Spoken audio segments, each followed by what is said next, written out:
Ayan si ma'am, oh. Kaya na, ma'am? Kaya. Yun, ang sabi ko eh.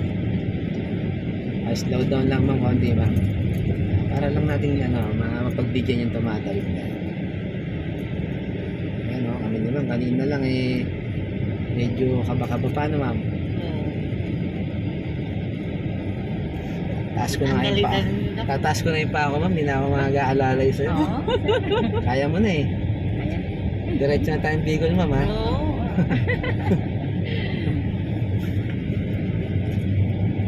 So mga ganyan, ma'am, oh, diba? Yung mag-slow down ka lang para lang makapag-iboy ka. Hindi mo kailangan mag-full stop kasi hindi mo pa naman siya aabutin eh. Maliban na lang kung talagang eto na siya, malapit na siya sa bumper natin. Doon mo lang talaga kakailangan na i-full stop. Okay na, madam? Oo. Bumili ka na. Sakto mo lang na ano. Hatid ka na raw, ma'am, sa ano? Nakit na kita sa Quirino. Serena.